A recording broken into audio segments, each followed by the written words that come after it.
Hi friends, welcome to all of you. आज के lecture में हम डिस्कस करेंगे कनेक्टिव टिश्यू के बारे में। अभी तक के लेक्चर्स में हमने एपिथेलियम टिश्यू के बारे में कंप्लीट स्टडी कर ली है। ये लेक्चर्स नीड्स के लिए हैं। अगर आप प्रिपेयर कर रहे हैं नीड्स के लिए तो इस चैनल को जरूर सब्सक्राइब करें। ठीक है दोस्तों, तो चलते हैं कनेक्टिव टिश्यू के बारे में कुछ पढ़ते हैं। देखो, कनेक्टिव टिश्यू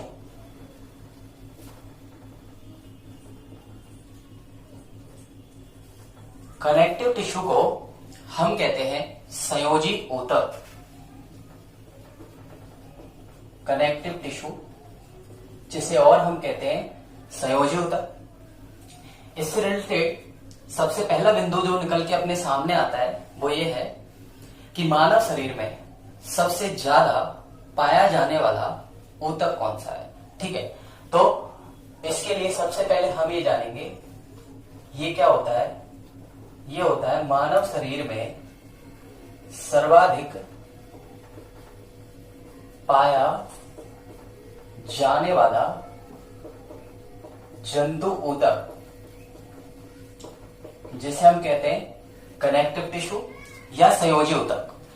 संयोजी ऊतक को हम किस प्रकार से स्टडी करेंगे, सबसे पहले हम इस बारे में चर्चा करते हैं। तो देखो दोस्तों, connective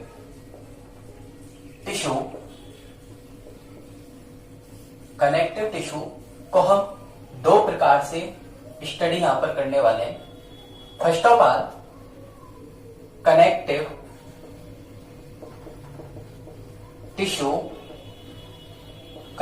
tissue proper, and second one is special connective tissue. These are two types of connective tissue जिससे हमको आगे चलना है और पढ़ना है। फर्स्टली मैंने बताया आपको कनेक्टिव टिश्यू प्रॉपर, ठीक है, मुख्य संयोजी ऊतक, और इसको भी फर्दर हम आगे कुछ टाइप्स में पढ़ने वाले हैं। इसके जो टाइप्स है अपने पास वो होंगे, फर्स्ट ऑफ ऑल अपने पास हम पढ़ेंगे loose connective tissue. Another part में हम पढ़ेंगे डेंस कनेक्टिव टिश्यू। इन दो भागों में हम पढ़ेंगे कनेक्टिव टिश्यू को प्रॉपर वे में, मुख्य रूप से। अनदर पार्ट है स्पेशल कनेक्टिव टिश्यू, वहां हम तीन रूपों में इसको स्टडी करेंगे। फर्स्ट ऑफ ऑल हम पढ़ेंगे कार्टिलेज,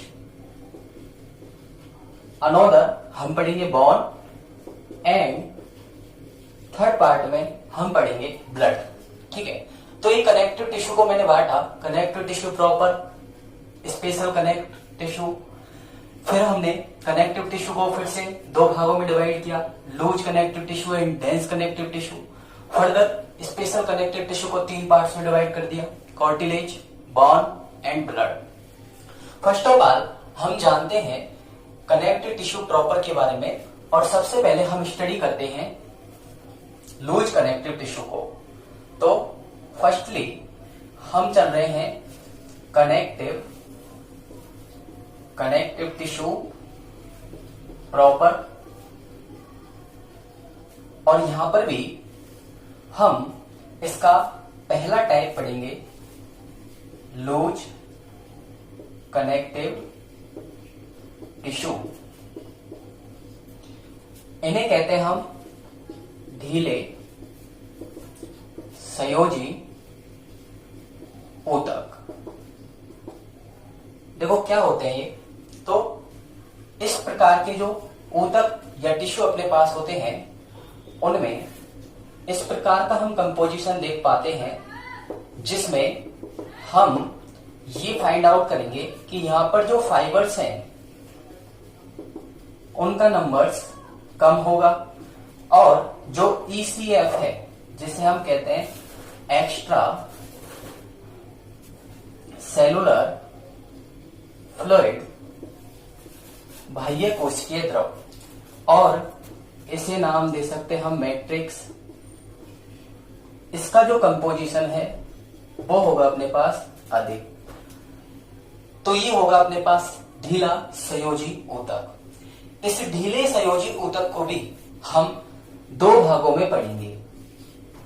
पहला भाग अपने पास होने वाला है adipose connective tissue and second होगा areolar connective tissue. Adipose connective tissue को हम नाम देंगे यहां पर बसा संयोजी ऊतक और अनोदर एरियोलर कनेक्टिव टिश्यू को हम नाम देंगे वायवीय या त्वचा गर्तिका ऊतक। इस प्रकार से हम पढ़ेंगे लूज कनेक्टिव टिश्यू को। तो लूज ढीला, ढीले का मतलब यहां पर फाइबर्स की संख्या कम होने वाली है और ईसीएफ या एक्स्ट्रा सेलुलर फ्लड या मैट्रिक्स का कंपोजिशन अधिक होने वाला है। ठीक है, तो आगे चलते हैं दोस्तों। हम सबसे पहले पढ़ते हैं एडिपोज टिश्यू के बारे में। एडिपोज टिश्यू, तो पहला टाइप आता है अपने पास एडिपोज टिश्यू, जिसे कहते हैं हम बसा संयोजी ऊतक। देखिए, एडिपोज टिश्यू जो होता है वह वृक्क, हृदय, अस्थि मज्जा एवं मीजेंट्री में पाया जाता है। आप सोच रहे होंगे ये मीजेंट्री क्या होता है? तो मीजेंट्री हम बोलते हैं इंटेस्टाइन के चारों ओर उपस्थित, इंटेस्टाइन के चारों ओर उपस्थित एडिपोज टिश्यू को, अर्थात आहार नाल के चारों ओर उपस्थित जो वसा ऊतक है उसे कहते हैं हम मीजेंट्री। आगे चलते हैं। देखो होता क्या है, यह जो एडिपोज टिश्यू है इसकी अगर हम और डिटेल में थोड़ी बात करना चाहें तो यह एडिपोज टिश्यू या फिर जिसे कह रहे हैं हम बसा ऊतक, वो मुख्य रूप से दो भागों में बटा होता है, जिन्हें कहते हैं हम white adipose tissue and brown adipose tissue. लेकिन सबसे पहले आपको पता होना चाहिए कि इसमें वसा का संश्लेषण करने वाली कुछ विशिष्ट कोशिकाएं पाई जाती हैं। विशिष्ट कोशिका उपस्थित होती हैं। इन विशिष्ट कोशिकाओं को हम नाम देते हैं फैट सेल्स या इन्हें हम नाम देते हैं एडिपोसाइट्स।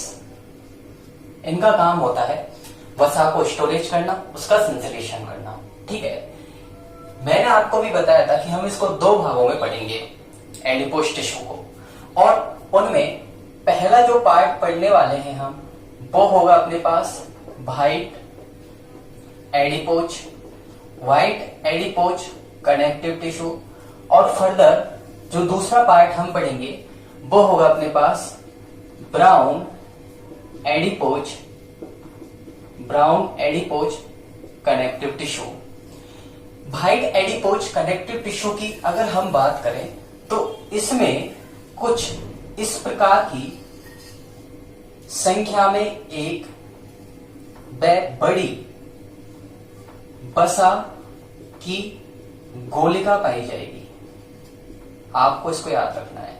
तो इस प्रकार से इसमें ये एक बड़ी वसा की गोलिका पाई जाएगी। दूसरी तरफ ब्राउन एडिपोज कनेक्टिव टिश्यू में अगर हम देखें तो यहाँ कई सारी छोटी छोटी फैट ग्लोब्यूल्स या वसा की गोलिकाएं पाई जाती हैं। ठीक है, तो यह है अपने पास फैट ग्लोब्यूल। अनोदर अंतर के बारे में अगर हम बात करें, क्या डिफरेंस और हम कर सकते हैं, तो वह देखो इधर जो पाई जा रही हैं वो संख्या में अनेक हैं और छोटी छोटी वसा की गोलिका उपस्थित है। ठीक है, इस प्रकार से होगा अपने पास brown adipose tissue. Another change के बारे में बात करें तो ये वाला जो स्ट्रक्चर आप देख रहे हैं जिसे हम नाम दे रहे हैं वाइट एडिपोज कनेक्टिव टिश्यू, यहां साइटोप्लाज्म और माइटोकॉन्ड्रिया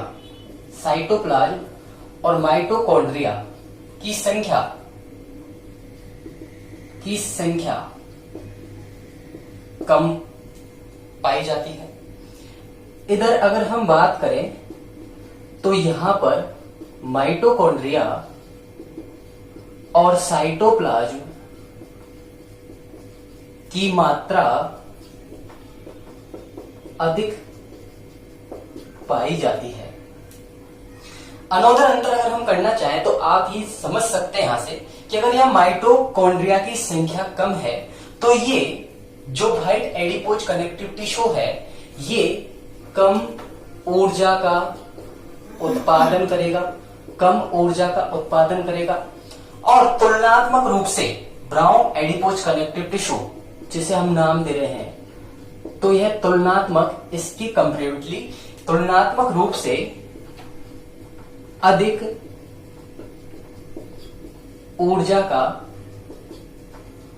उत्पादन करेगा। ठीक है, अगला चेंज करें कि भाई ये दोनों प्रकार के कनेक्टिव टिश्यू जिन्हें हम एडिपोज टिश्यू कह रहे हैं पाए कहां जा रहे हैं। ठीक है, तो देखो सामान्यतः शरीर में पाया जाने वाला जो टिश्यू है वो होता है वाइट एडिपोज कनेक्टिव टिश्यू।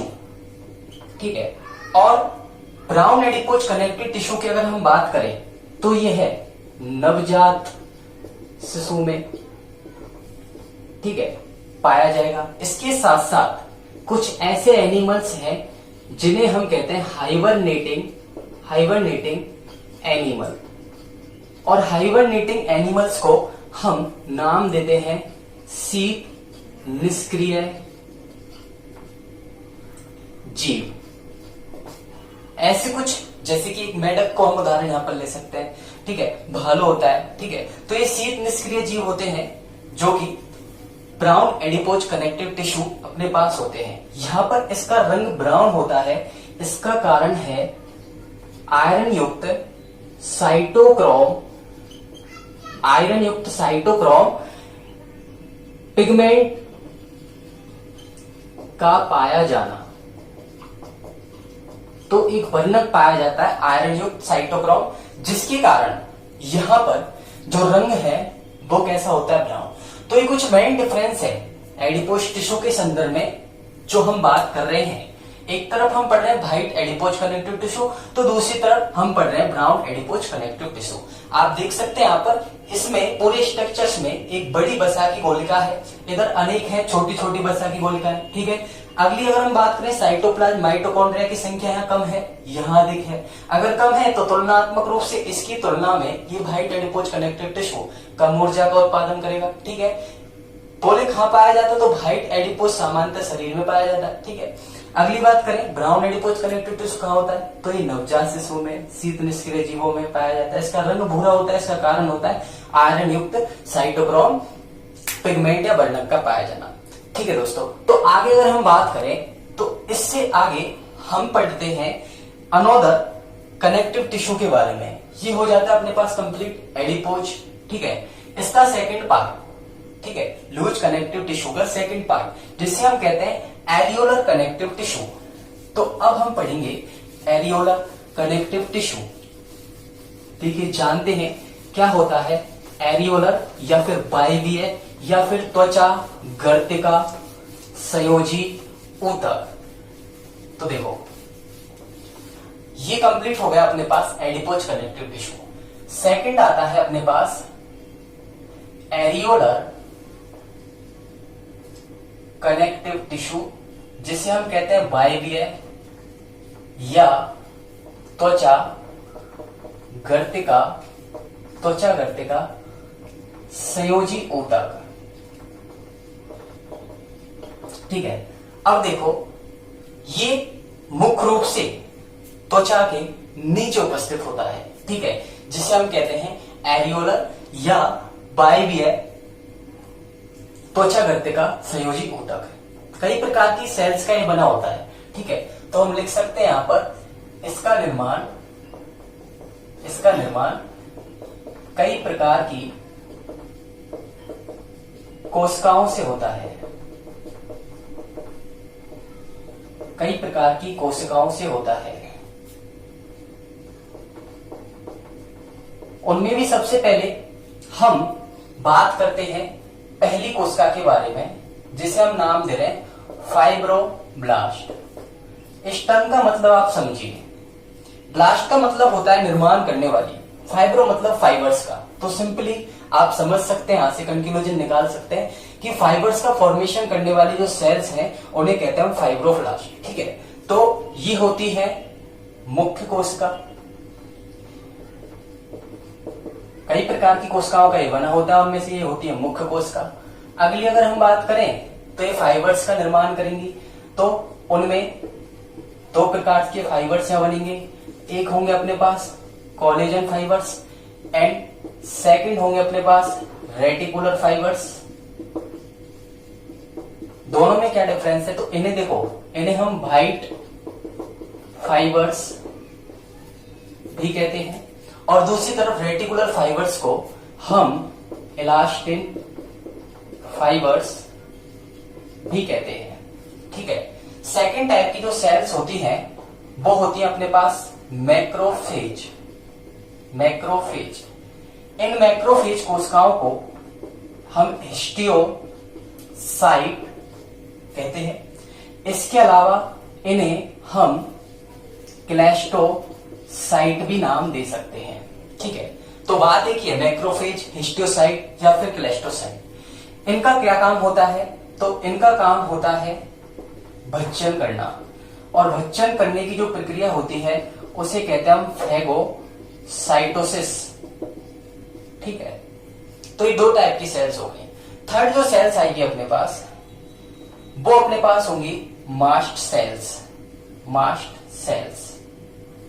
काफी इंपॉर्टेंट है, नीट में यहां से काफी क्वेश्चंस पुटअप किए गए हैं पिछले कुछ सालों में। देखिए मास्ट सेल्स ये एनालॉगस ऑर्गन होती है। फर्स्ट ऑफ ऑल इंपॉर्टेंट बात है, एनालॉगस ऑर्गन मतलब समवर्ती अंग है। किसकी समवर्ती अंग है? तो analogous organ of blood basophil cells. रुधिर में पाई जाने वाली जो बेसोफिल कोशिकाएं होती है, कणिकाएं होती हैं, ठीक है, लिम्फोसाइट की एक टाइप होती है, उनके एनालॉगस होती है ये। ठीक है, मास्ट सेल्स। ठीक है, तो एलर्जी से संबंधित जितनी प्रतिक्रियाएं होती है वहां बेसोफिल या मास्ट कोशिका ही पार्टिसिपेट करती है। इसके द्वारा कुछ पदार्थों का स्रावन किया जाता है। ठीक है, जैसे कि सबसे पहला नाम आता है हिस्टामिन। हिस्टामिन जो पदार्थ होता है यह क्या काम करेगा? तो हिस्टामिन वर्क करेगा एज ए वैसो डायलेटर, अर्थात रुधिर वाहिकाओं को फैलाने का काम करेगा, वैसो डायलेटर। ठीक है, एक होगा अपने पास वेसो कॉन्ट्रैक्टर। ठीक है, तो वो क्या काम करेगा? वो रुधिर वाहिकाओं को संकुचित करने का काम करेगा। तो हिस्टामिन वेसो डायलेटर को हम बोल रहे हैं, वेसो डायलेटर की तरह काम कर रहा है। ठीक है, अर्थात रुधिर वाहिकाओं को फैलाना। ठीक है, इसके साथ साथ एक और काम करेगा ये, ब्लड कैपिलरीज, जो रुधिर केशिकाएं हैं उनकी परमिएबिलिटी, जिसे हम कहते हैं पारगम्यता, उसको भी क्या करेगा ये, बढ़ाना। तो ब्लड कैपिलरीज की पारगम्यता को बढ़ाना, यह भी एक काम हो गया हिस्टामिन का। ठीक है, सेकंड होगा अपने पास जिस पदार्थ का स्रावन करेगा मास्ट सेल्स, वो होगा सेरोटोनिन। और सेरोटोनिन बेसो कॉन्ट्रैक्टर की तरह कार्य करेगा, अपोजिट, बिल्कुल अपोजिट काम करेगा। ठीक है, यहां फैला गया, यहां पर संकुचित किया जाएगा। ठीक है, तो यह हम बोलेंगे रुधिर वाहिका को संकुचित करना, रुधिर वाहिका को संकुचित करना। अगली अगर हम बात करें तो अगला जो टाइप है वो है अपने पास हेपेरिन। ये हेपेरिन एंटी को एगुलेंट, अर्थात हिंदी में कह सकते हैं रक्त प्रतिस्कंदक पदार्थ होता है। ठीक है, हेपेरिन होता है एंटीकोएगुलेंट, रक्त स्कंदक पदार्थ। इसका काम क्या होता है, जब ब्लड वेसल्स में ब्लड फ्लो कर रहा होता है तो उसको जमने नहीं देता है। ठीक है, उसकी क्लॉटिंग नहीं होने देगा। कौन, हेपेरिन। ओके, तो ये 3 टाइप्स की सेल्स कंप्लीट हो गई, फाइब्रोब्लास्ट, मैक्रोफेजेज, मास्ट सेल्स। ठीक है, एक और विशेष प्रकार की सेल्स होती हैं नंबर 4 पर, जिनको भी आपको याद रखना है। तो देखो 4th नंबर पर जो सेल्स होती हैं उन्हें हम नाम देते हैं plasma cells. Clear, plasma cells को बैलगाड़ी की पहिए की जैसी ये होती हैं, तो इनको हम नाम देते हैं कार्ट व्हील्स सेल्स।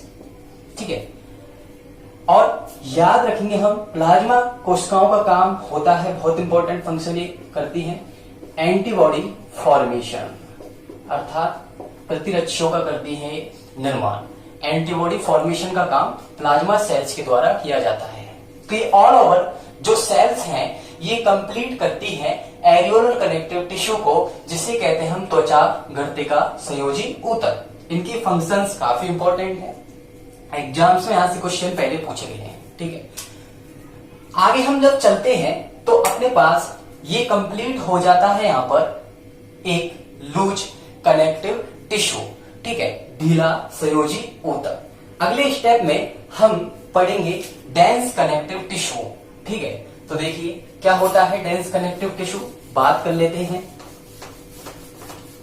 तो डेंस कनेक्टिव टिश्यू और लूज कनेक्टिव टिश्यू में एक बेसिक अंतर आपको याद रखना है कि जो लूज कनेक्टिव टिश्यू अपने पास होते हैं, उन लूज कनेक्टिव टिश्यू या ढीले संयोजी ऊतकों में फाइबर्स कम होते हैं। लेकिन अब जब हम पढ़ेंगे डेंस कनेक्टिव टिश्यूज को तो वहां पर फाइबर्स अधिक होंगे और मैट्रिक्स या ईसीएफ, जिसे कहते हैं बाह्य कोशिकीय द्रव, एक्स्ट्रा सेलुलर फ्लड, उसकी मात्रा होगी कम। तो देखिए पढ़ते हम dense connective tissue, dense connective tissue, और इसे हम नाम देते हैं सघन संयोजी ऊतक। सघन संयोजी ऊतक इसे हम नाम देते हैं। ठीक है, यह डेंस कनेक्टिव टिश्यू, इसकी कंपोजिशन की अगर हम बात करें तो इसकी कंपोजिशन में आप देख सकते हैं, जैसे कि मैंने ये फिर से एक स्ट्रक्चर ड्रा किया, तो यहां पर ये जो फाइबर्स है और जो सेल्स है, तो ये फाइबर्स और ये अपने पास हो गया मैट्रिक्स। मैट्रिक्स को हम पहले भी बता चुके हैं, इसे कहते हैं एक्स्ट्रा सेलुलर फ्लड, बाह्य कोशिकीय द्रव। तो फाइबर्स की संख्या यहाँ पर अधिक होने वाली है और मैट्रिक्स या ईसीएफ वाला जो भाग है यहाँ पर वो कम हमको दिखाई देगा। सघन संयोजी ऊतक को हम 2 प्रकार से बांट देते हैं। ठीक है, फाइबर्स के अकॉर्डिंग, इस फाइबर्स की कंपोजिशन के अकॉर्डिंग इसे हम 2 प्रकार से डिवाइड कर देते हैं। फर्स्ट होता है रेगुलर डेंस कनेक्टिव टिश्यू। ठीक है, नियमित सघन संयोजी ऊतक। दूसरा होता है अपने पास इरेगुलर डेंस कनेक्टिव टिश्यू, अनियमित सघन संयोजी ऊतक।